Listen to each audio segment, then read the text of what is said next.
Vaktiki bir adam namazını okuyan bolsa, mescide baryan bolsa, üçürdeki adın beryan bolsa, etmeli iş ediyen bolsa, etmeliler işten çekilyen bolsa, kimin yanına gızalatı var? Ne milletin yanına gızalatı var? Ne devletin yanına gızalatı var? Ne dengduşunun yanına, ne oğlunun şoğunun yanına, hiçimin yanına gızalatı yok. Ahirette de şöyle adam baş yok koruyor. Bismillahirrahmanirrahim. Hormatly mümin doglar, Ustady muhterem El-Hac Abdurrahman Ahundi Tegnitanyň dindarlygyň ähmiýeti we mu'min adam üçin dindar bolmagyň öwüne geçýän 3 manygy beýan etmegine aýdan gurulmaryny 90-njy şumarada 43 dagyga we 19 saniýanyň muddatyna dikkatiňizi ödülýär. Bu urun 1372-nji hijri şemsi ýylynyň Şähriwer aýynyň 11-nji güni Köçek Peleň obasyna bir dini üşmeleňine ýerine ýetirildi. Dinleýin. Euzu billahi mineşşeytanirracim. Bismillahirrahmanirrahim. Elhamdülillahi nahmeduhu ve nestaînuhu ve na'ûzu billahi min şurûri enfusina ve min seyyiâti a'mâlina. Men yehdihillahu felâ mudille leh ve men yudlil felâ hâdiye leh. Eşhedü en la ilahe illallah ve eşhedü enne Muhammeden abduhu ve rasûluh. Ya eyyühellezîne amenuttaqullaha hakka tukâtihi ve la temûtunne illâ ve entum muslimûn. واتقوا الله الذي تساءلون به والأرحام إن الله كان عليكم رقيبا يا أيها الذين آمنوا اتقوا الله وقولوا قولا سديدا يصلح لكم أعمالكم ويغفر لكم ذنوبكم ومن يطع الله ورسوله فقد فاز فوزا عظيما وصلى الله على سيدنا محمد وعلى آله وصحبه أجمعين أما بعد. Hormatly aziz musulman dogallar, biziň eýämiz bizi ýokdan bar eden Hudaýymyz biziň üstümize bir kitaby inderdi Kur'an-ı Mecid adyna. Şol Kur'an-ı Mecidde bizlerge şeýle tapşyrygy berýär. Euzu billahi mineşşeytanirracim. وَذَكِّرْ اِنَّ الذِّكْرَى تَنْفَعُ الْمُؤْمِنِينَ. Vağız ver adamlara, vağız adamlara peyda berer deyip aydiya mümin adamlara. Inni şu vağız deyilen kelime, vağız deyilen ibaretin manasına kavut düşüneylin. Vağız deyip neme aydiliya? Biz elhamdülillah hemmemiz musulman. Haysi bir adam, her bir pert şuduran adamdan içinde şonu İslam'dan çıkartalır. Sen musulman değilsin deyseler, şol adam beter kahar gelir. Ağır baş rencide bolur. Çün şu hal, şu ýagdaý delalet ediye, bizim her gaýsymyz öz musulmanlygymyza iftihar ediýär. Musulman bolunmyza begenýär. Hiç gynanjymyz ýokdugy belli bolýar. Şunu eger musulmançylygy ýigrenýän bolsak, bir adam bize kafir diýse, narahat bolmazdy oňa. Bir adam durup da bize kafir diýärse, bidin diýasa, la mezhep diýasa, ora ajygmyza gelýär ahy. Odam şu ýagdaý delalet edýär, biziň galbymyzda iman ma, biziň galbymyzda İslam söýürlük ba, biziň ýüregimiz musulmançylyk gowur ýerligi belli bolýar. Biz onuň üçin biz musulmançylyk gowurýan bolsak, biz musulman bolsak, geleýliň oýlanşaýlyň. Musulman diýeni, İslam diýeni näme? Musulman diýeni dinden peýrew edýän, bir dine muhtakyt bolan adama musulman diýilýär. Din kelime düşüneýliň. din niyelleri Hudaýyň goýan kanuny, bir kanuny ilahi, tamamy beşerni Peýgamberiň ýanynda bolgan bir meramma, ki Hudaý tebarek we taala ol meramy öz peýgamberine indiripdi, gowşurupdy. Din tamamy beşerni şo peýgamberiň ýanyna bolan merama garşy sürýär. Şol peýgamberiň ýanyna bolan meramga, şo mesleke adamlar girse, dünýä hoşbahtlygyda şonna ba, ahiret bagtyda şonna ba. Bes iki dünýäde ýaxşy wagtly bolmaga çağıryan bir meram din niyelleri. Onun için Hudaý tebarek we taala destur berýär ähli ilimlara, siz adamları dine garşy çağırın, din manasyny düşündürün. Şol adamlara wagıl din kelimeni düşündürmek olup peýda berer diýär Allah tebarek we taala. Biz wagyn düşünýän bolsak, gaw oýlanýan bolsak, fikir edýän bolsak, din niyelerini her kim düşünüp gelmeli. Hudaýyny düşünüp tanymaly. Her bir adam gawja akıl goýsa, gawja fikir goýsa, şidir agydasy bolmaly. Dünýäň ýüzündäki adamlaryň hemmesi dinden bidar bolsa da, din tenha özüme gerekdir. Hudaý bir öz Hudaý ýaly bolmaly. Peýgamber bir öz peýgamber ýaly bolmaly. Din tenha bir özüniňki ýaly bolmaly. Şonu her bir bende özüniň bendeligini esas etse, özü şunna bir sultay gaybiga ıtkady bab bolsa, mawrayt tabiattan başga şi nezama terbiyet berip durun, şu çarkı dünýäni aýlap durun, her bir zat ýokdan bar edip durun. Hudaý bir gudraty badygyny bilse, özü de şo gudratyň kabdasynydygyny bilenden soňra işi bolmaz halk bilen.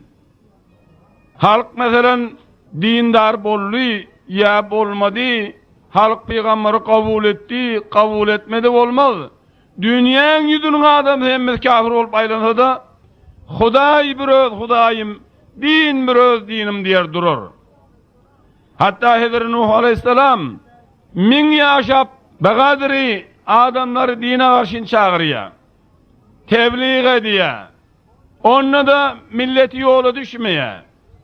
Ahirde Hudaýa karap aýdýar: Rabbi inni da'awtu qawmi leylen ve nahara felem yezid dugai illa firara. Ey bar Hudaýa, men şu milleti gije günni dine garşy çağırdım. Gije günni şolara wagt berdim. Men beren wagtym şolara peýda beren zady bolmady. Men beren wagtym şolara netije bermedi. La tederhum deyyara. Yani şolardan bir çommal otadan zat koyma hemmetin kun peyekunette avrat yoğut nabud etdip dua ediyem. Maksud indi Nuh aleyhisselam min yıllap tebliğ ediye, vağız veriye, il kabul etmemden özü denen zat yok. Yeni de öz sabit kadam, şu iyidesinne, şu akidasınna. Bes onun için şu aydılan gepleri siz tutmanınız bilenne, hiç gaysını kabul etmeniz bilenne, şunu Hudaý fedekkir dedi, vağız ber dedi. Veli sizi hidayete almak, sizi doğru yola getirmek, size musallat bolmak, bizim elimizde de, biz de sizi ýalyk bir beşer. Onun için aýtjak bolýanym düşünmek gerek. Düşünmeli. Hudaý tebarek we taala bir dinýen bir qala salypdyr. Her kim şo qala girse emin azaby diýer. Din qalasyna girjek bolun. Hudaý tanysaňyz, peýgamber tanysaňyz, ölüp ýamaşgadan dirilip Hudaýyň huzuruna barjagyna ýan bolan adam hatmen Hudaýyň galasyna girmeli. Hudaý tebarek we taala insany yaratdy. Bir dünýäni meýdana azmaş edip yaratdy. İnsana da tamamı imkanatları verdi. Akıl verdi. Esbab-ı zindagi tamamı muhayya etti, teyyar etti. İnni şun üçün düşmanlar var. Şu düşmanlarının evine kasıp kutulmanı bir kala salıp koydu. İnsan gerek şu düşmanlarının evinden kasılıp şol Hudaýyň salan kalasına girse necat tapýar. Farz edeyli, senin üçün devlet bir penage salsa, şoňa da gireňizden sonra hiç top, tank, gülle hiç de oňa düşmeýän bir zat bolsa, ýöne şoňa barýança sizin aýaňyzy 3 duşok bilen duşoklap koysa, şol düşman size gelýär hamledik gelýär. Şol 3 duşoky siz çözüp ayırsaňyz da düşmanyň ewinden gaçyp da siz gala girseňiz düşmanyň nejat tapýaňyz. Emma şo duşoňyzy çözmeseňiz düşman üstüňize abanar gerer, sizi tutar da esir eder, helak eder, öldürer. Inni şol 3 duşok näme? Peygamber aleyhissalatu vesselam'ın bir hadisinden belli oluyor. İnsan için 3 bend var. Bir bend, bendi bi ilmi. İkilenci bend, bendi bi amali. Üçüncü bend, bendi bi hulusi. Kaysi bir adam, şun her kaysi bilen duşoklansa helak bolýar. Şu duşoklaryny çözse necat tapýar. Şon Peygamber aleyhisselam aýdýar: "En-nasu kulluhum helka illa'l amilun. Vel-amilun kulluhum helka illa'l amilun bi ilmi. Vel-amilun kulluhum helka illa'l muhlisun. Vel-muhlisun ala hatarin azim." Yani dünyanın adamlarının hemmeci helakettedir diye. Meğer dinini bilyen adamlar helak olmaz deyiptir. Dini bilyen adamlar, alimler, olar da helaktedir. Meğer bilyen ilmine amal etseler helak olmazlar deyiptir. Bilyen ilmine amel ediyenler de hemmeci helaktedir. Meğer halisen lillah Huda için amel ediyenler helaktedir deyiptir. Huda için amel edip yürüyenlerin de olukon hatarı var deyiptir. O da kaygısı bular yalle. Bes inni şundan neyme çıktıyım? Şu hadisten dünyanın adamsının hemmeci helak bolacak, meğer alimler helak derliydi. Alim diyeni kim? Şeriatını bilyen, yöne savat evreneni bilen, hat okanı bilen, ona alim değil mi? O bir hunermend. Sen Parsi keplep, Pars dil bilenin, Os dili bilenin, İngilizini bilenin, hemme dilleri bil, hemme hatları okuy. Şeriatın yanına, Hudaýyň yanına alim del. Ve men yu'tel hikmet fakat utiye hayran kesira. Kur'an-ı Kerim aýdýar, haýsy bir adama hikmet berilse kan peýda berilli. Hikmet diýeni ilmi nafi. Ilmi nafi diýeni ilmi şeriat. Sen doktor bol, profesör bol. Etmeli, öz ilmi hal, özüňe mälabit de bolgon. Etikatlaryny, usuly dinini, furu dinini bilmesen sen nadan bir ilimsen. Bes insan deslap necat tapacak bolsa näme iş etmeli bolly? Şeriatını bilmeli. İnsan näme wezife goýupdyr Hudaý saňa? Şo Hudaýyň goýan wezifesini bilýän bolsaň, sen alim, yokum cahil. Ol savat ona necat vermeye. Belki aytam onu helak ediye. Ne hille helak ediye? Olur şu savadı bilen, kitap okuymanı biliye. Ol şol aleti bilen, bar yanlıda bir neçe kitaplar okuyarlar. Gayri dillen yazanlardı, yerli mezheplen yazanlardı. Dine muğruz olan adamların yazanlarını okuyarlar. Hali hizdeyn bar arkadaş olur okuyup, şuna düşünüyorlar. Fevri şolun kelamlar bilen renk alıyarlar. Kehenir, senin usulü dininden haberin yok, furuğu dininden haberin yok, öz dinin delaillerine yetikçiliğin yok. Barakıda sen hizb-i muhalifin kitaplarını okuyarlar da gumrah oluyorlar. Odan barıp öz mezheplerinden intikad edip, öz mezheplerine ayıp cuhi edip, şey edip gören bir bedbaht oluyorlar. Bes inni, onların savatları nem molli, özüne ziyan olur deyip. İnsan gerek evunşe öz meslekine yetik bolmalı. Öz usulü dinine, furuğu dinine, özünün delaillerini bilenden sonra, ondan sonra ayıp yok tahkik etsin. Her bir dağın sencedesinin delillerine yetik bolsun. Hali hizdeyin barakada ayrı fırkaların kitaplarını okuyup gumrah olup gidiyorlar. İnha onların mesela savatları ilim olmani cehalet bolli. Olur gaytım gumrahlığa çekti. Onun için insanın necatına deslap ilim gerek. Şol ilim insanın necatına gerek bololsan, deslapki insanın saadeti ilimli olmak, şeriatını bilyen olmak. Şunku elhamdülillah şu ovada doğunuzdan 2 nefer zahmet çekti. Hudayın tevfik vermek bilen usulü din, furuğu dininden özüne gerek rahatlarını bilip de ulamaların ecazeti bilen peygamber tacını koyup gelli innisinin aranıda. Bili kuşoğlu, olu çermekli, amada sizin erkeklerinize, hatırlarınıza, ullarınıza, kişilerinize tamamen hemme efratlarınıza usulü dini öğrenecek bolsanız, furuğu dini öğrenecek bolsanız, Kur'an'ı öğrenecek bolsanız, eylama amadegi edip dururlar.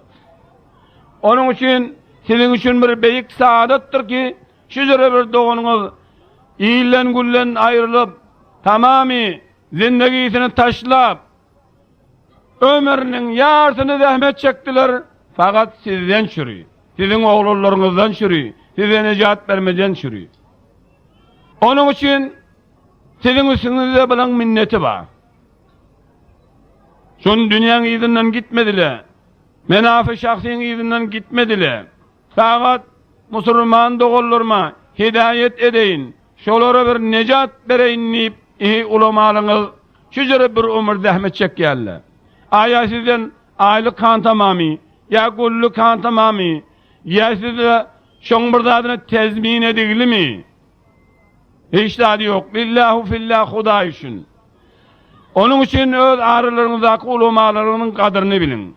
Gerçi ulamalarınızın pozu yok da olsa, fakir de olsa, ya size bir edip durun işlerini minnet edip durmasa da, siz oylanıştan, akıllanın, fikirlenin, şu ulamalarının kadrini bilin.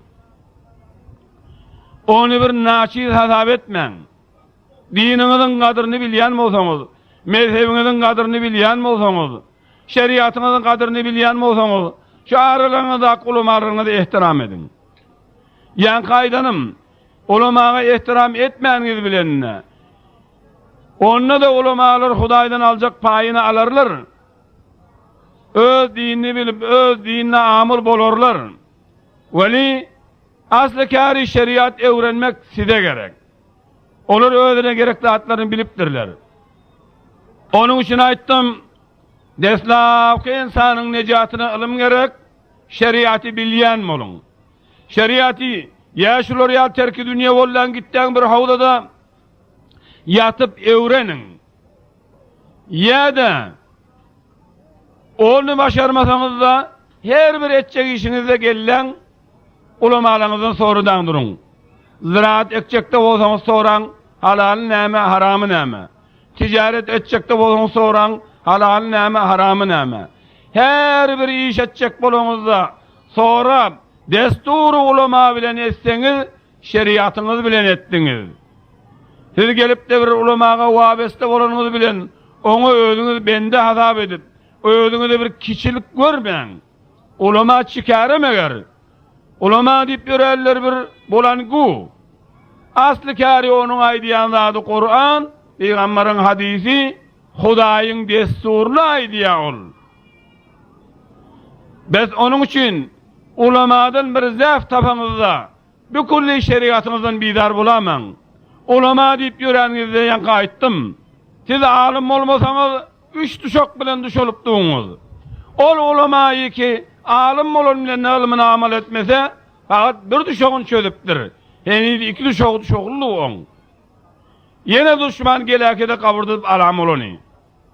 İki düşok bilen daňyl adamda hiç tadı gidebilmeýär. Bäs ulama bolan bilen onda da nefs ba, onda da şeytan ma, onda da tereke görüllü ba. Hiç wagtda ol ulamaların zäfini nazara getirip de ulamalarını şahwat gözü bilen, ulamalarını intiqat gözü bilen gözlemeň.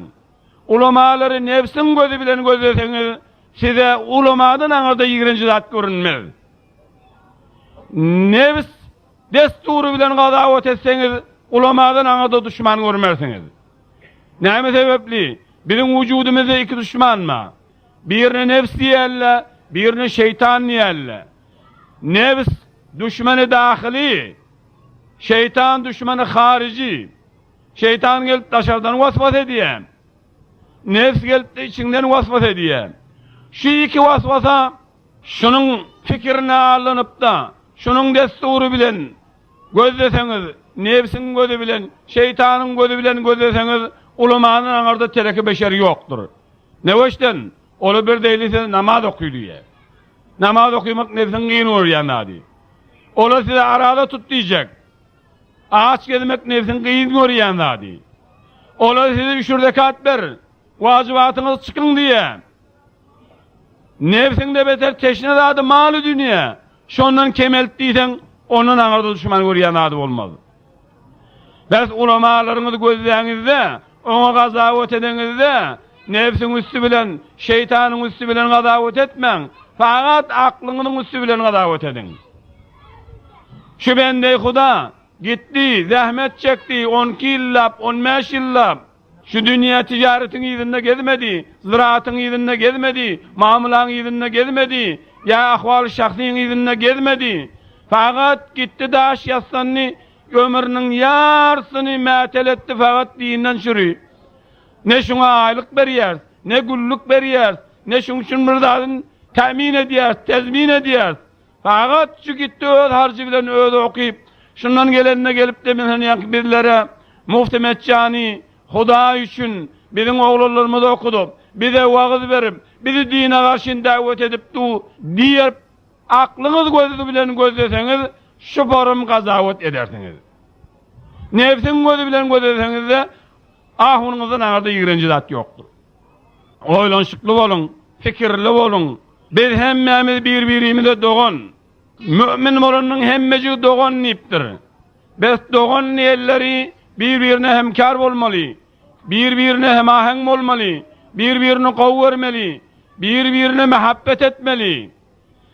Bir wagt nefs, şeytan arlapda, araňyda bir tefrika salasa, bir dergiri ijat edasa, fevri ýene de gelin Kur'anyň aýnasyna gelin.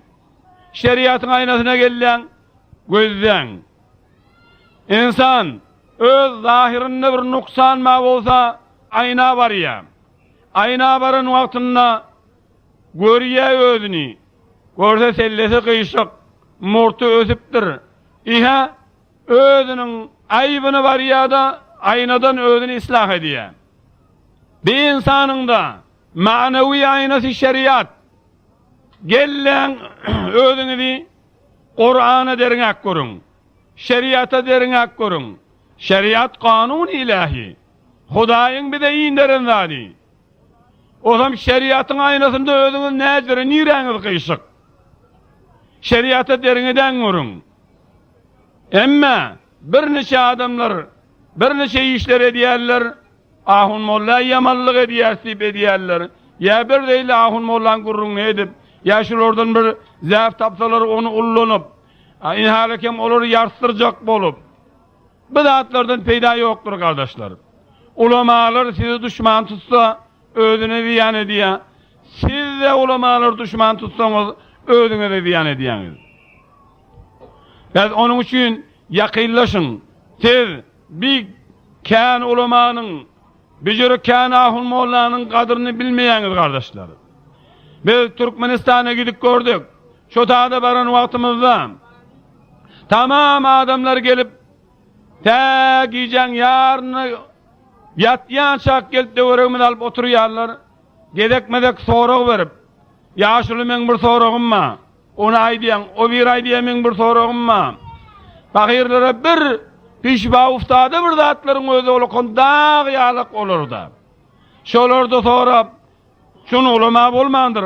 Aralaryna hiç kim, hiç bir zat kalmandyr. Belli bir yerlerde bir niňçe mollalar, o da bir häki bir üzülmäni golaýlapdyrda.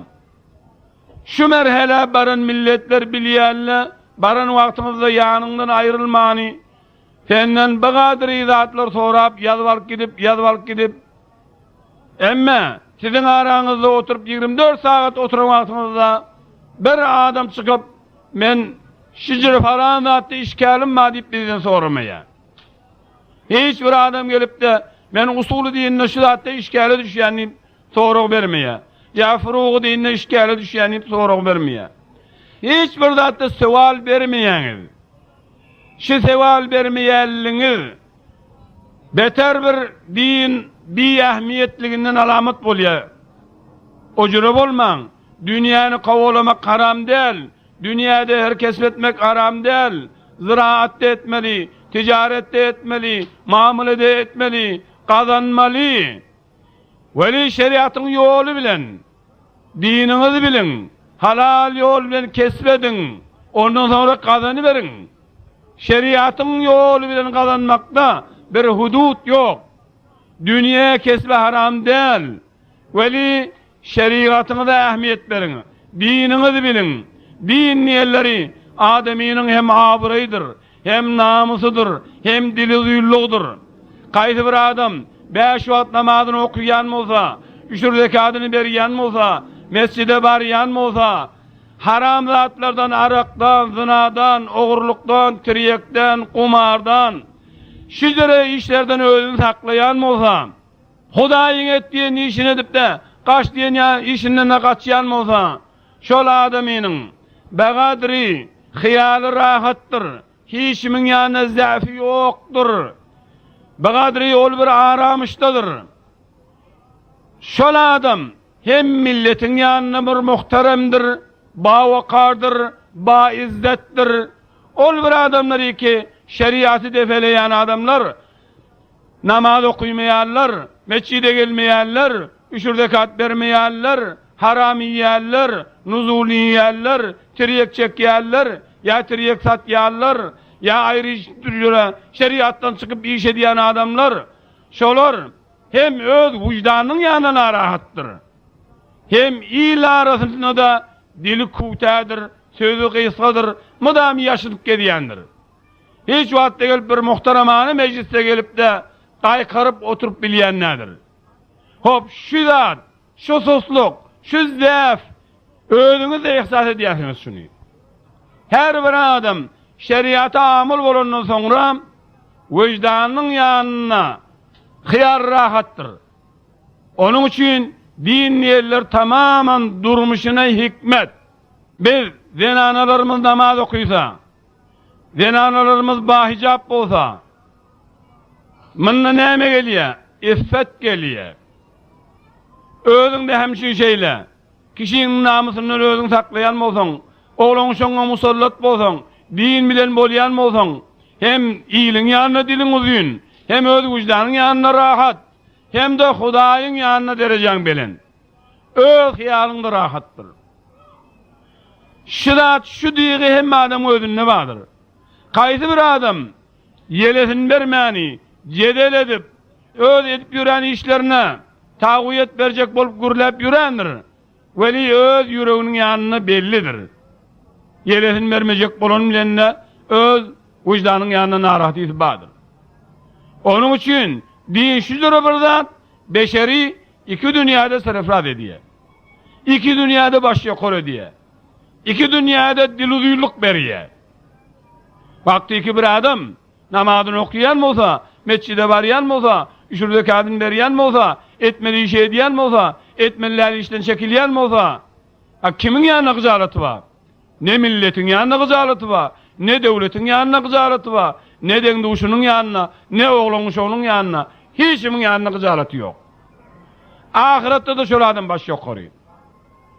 Onun üçin insan özüni rahat etjek bolsa, özüne hurriyet başlayacak bolsa, gelmeli din bilen bolmaly. Inna etjek bolýan adam 3 bend badidik. Şor bir bendişi bendi bir ilmi. Yani şeriatı bilmesizlikten çıkın. Şeriatı bilen bir ilmi düşoğa ayırın. Gelin şeriat bilýän bolun. Hop, şeriatı bilýän bolsaňyz, halal haram bilýän bolsaňyz, egriňi dogryny saýgarýan bolsaňyz, size diýerler alim. Alim bolanyňyzdan soňra inni bir düşoňyz we bir ameli. Şol bilip de şoňa amel etmeseň, ýene aýaň düşokly. Amel edin, şol düşoň birini çözün. Hop, namazyny okuýun, mescidine gelin, üçürde kady berin, urwarlyňyzy çalyň, fitraňyzy berin, garnaşda oğluňyza baryp gelşin. Arakdan, şerapdan, zinadan, oğurlukdan, töhmetden, gıybatdan, merdumazaridan, ecatany ıncıtmadan, bu zatlardan özüňiz saklan. Inha, şeýtseňiz, ikilenji düşoňyz çödülli. Bir ilmi, bendi bir ilmiden ayrıldyňyz, bendi bir amaliden ayrıldyňyz. Ýöne bir bend gally. O bendde bendi bir hulusi. Şu bir işler edenizde halisen lillah etmeli. Kur'an-ı Kerim aýdýar muhlisine lehu'd-din. Her bir iş edenizde halis Huda üçün edin. İl arasında dilim uzun bolsun, abiraylı bolaýyn diýip bir iş etmeň. Din destur edýär, Hudaý buyrug edýär diýip edin. Namaz okuýun Hudaýyň desturu jähetli. Aqimus salata li zikri. Hudaý destur edýär, meni ýada salmak jähetli namaz okuýun. Falan adama namaz okuýar diýdirjek bolup okuýmaň. Takwa diýdirjek bolup okuýmaň. Falan adam muttaqiymiş, 3 rekat berýärmiş diýdirjek bolup bermeň. Falan adam takwamış diýdirjek bolup mescide gelmeň. Her bir iş edenizde Huda üçün edin.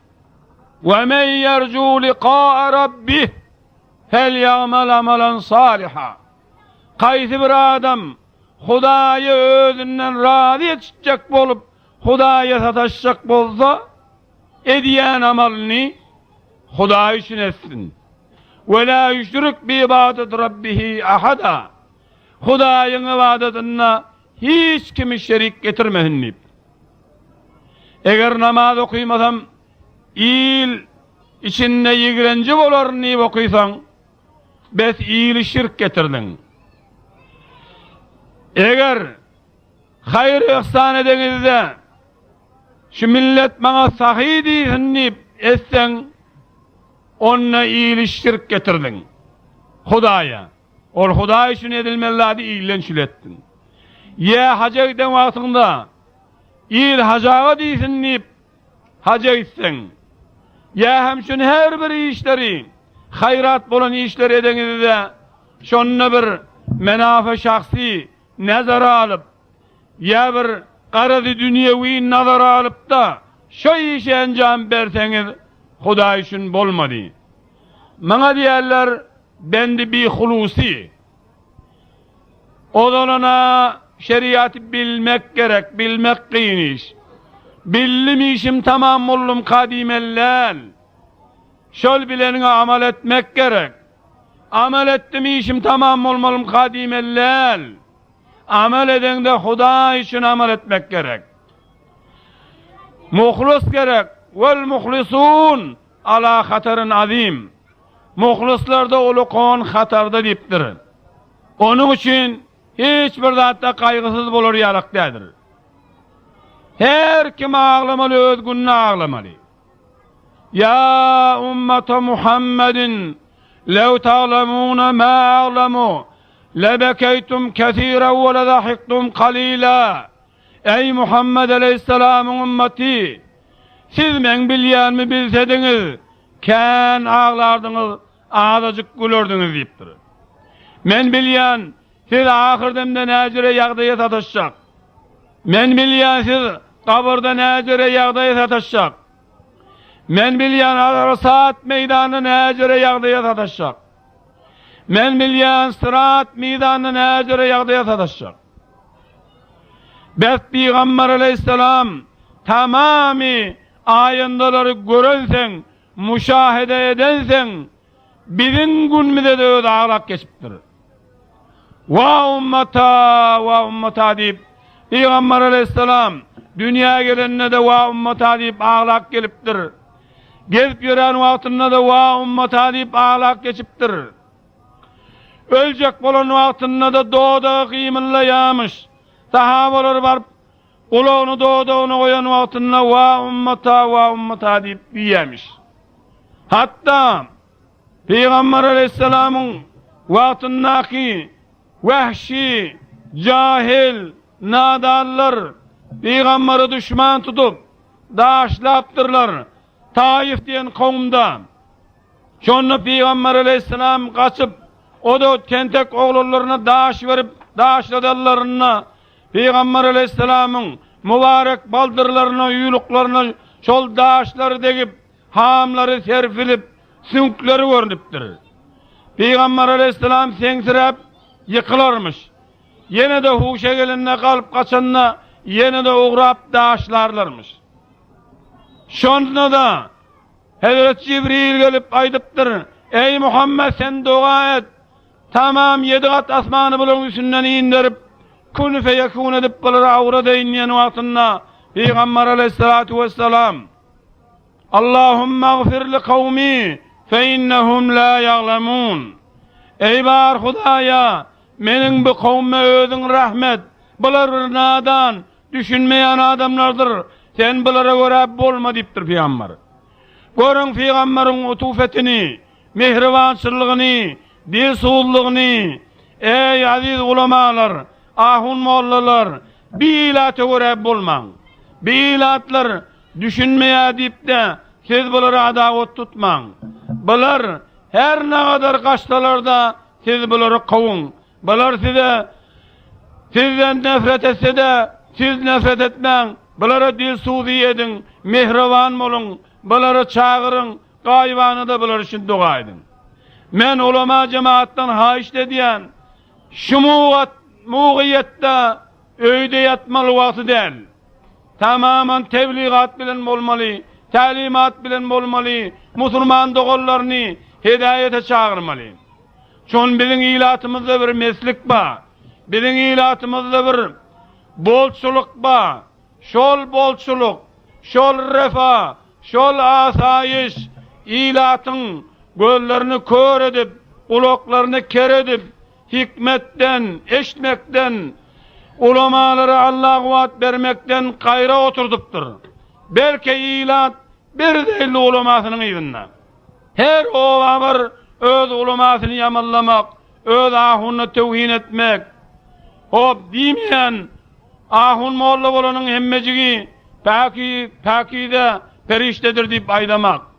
Velisiz qavlarını görelle edin. Hiç zafini eve tutman. Fakat bir zafi derekli onun minlerce ediyen, camiga ediyen hizmetini görebilmezlik etmen onu. Şonu görün. Sizin ulamalarınız Şu hatta elhamdülillah sizin ağrılarınızı havuza salan, oğullarınızı afun eden, size şu hat dini merasimini size yetiren elhamdülillah ulemalarımız. Şu hatta talaş edip dururlar. Hiç günü sizden intidarı tevakkası yok. Muhtemel cani, Huda için kucak açıp, siz giyecek gelseniz de okutacak, günlüğü gelseniz de okutacak, hücreler salıp, mescitler salıp, hem işi dünya menafazını tatil edip, fakat sizin intidarınızda, sizin oğullarınızda pavent bolup otuyorlar. Onun için oğullarınızı elten vaktınızda da, fakat oğullarının elinden tutup da, bir gününe eldip tevil vereniz bilen, tamam olum kadimelle. Ol eltiyan oğullarınız, heniz oğlan, oğların nefsi islanak, oğlar dinin, ilmin, menafasını bilenak, ol havuzlarda bolan vaktında, biz bir değil onun için serkeşi edip dur, onu otada nesihat verip, talim verip, oğları yevut borip, oğları envağa aksam yolları bilen biz, oğları beyle irşad ediyerdi. 9 aylap yılın içinde biz zahmet çekip, doğru sadaka gitmeni, doğru toya gitmeni, doğru yasıva parmaklığı yetişmeni, fakat şu oğullardan şurayı, şu işleri biz edip oturuyoruz. Vakti ki olur 3 ay tatil olup da yamaşadın oğulları sizin elinize veren vaktimizde siz olabilen ona bir tefavut bolyanız, o cüre etmen kardeşler. Şöyle evlatlara, şuna zahmette hem enatalar hem ustadlar şoların şu ikisinin de faaliyet bilen şol terbiyet tapmalı. Bir hücrede terbiyet verilmenin faydası yok. Siz öyle bir tefavut bolsanız. Ta ahun molyança, hatta ahun olandan sonra da yeni de sizin mübarizana ihtiyacı var. Ahun olandan sonra gevni mesela ahulluğunu taşlap sevdanın izinden, dükkanın izinden gidecek. Şu da yeni atalar beytmesen, şunun öğünü temin etmeli, şunun mesela rudigarını temin etmeli, tamam imkanat bir de özümüz bereyli demeli, hiçbir minneti de yok, vacibatınızı çıkarıp şunu verdiniz, şunun hem imkanat temin olacak. Şolar olman taşlap da gidecek ya, sevdanın izinden, dünyanın izinden. Biz şu dağıtlarda hemkarlık etmeliyim. Ulemalar size dilsuğud olmalıyım. Siz de ulemaların kadrini bilmeli. Birbirimize yakınlaşmalı. Biz sizi yigirensek, siz de bizi yigirensek, bir amili bedbaktidir. Huda eylemesin, bana akıbeti kovluğa çekmez. Din aradan ayrılmaklara sebep olur.